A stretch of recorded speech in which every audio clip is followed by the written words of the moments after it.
ये जो भीड़ सब है प्रेशर, आप टेंशन मत लो, मेरे पति का बच्चा लो, हम बचा देंगे, कोई बात।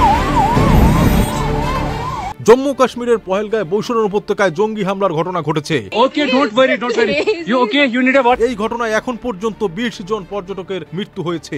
স্থানীয় কয়েকটি সূত্র মতে নিহতের সংখ্যা অন্তত 28 জন। নিহতের সংখ্যা আরো বাড়তে পারে বলে শঙ্কা করা হচ্ছে।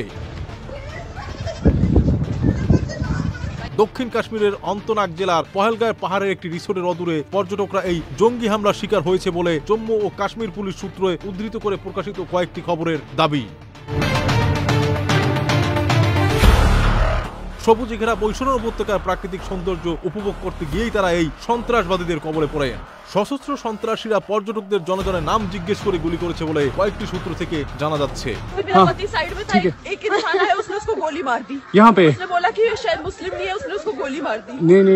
হামলার ঘটনার পরপরই সেনা ও পুলিশ ঘটনাস্থলে পৌঁছায়। জঙ্গিদের খোঁজে এলাকা ঘিরে তল্লাশি চালানো হচ্ছে বলে সংবাদ সংস্থা জানিয়েছে। তবে এখন পর্যন্ত কোনো জঙ্গি গোষ্ঠী এই ঘটনার দায় স্বীকার করেনি।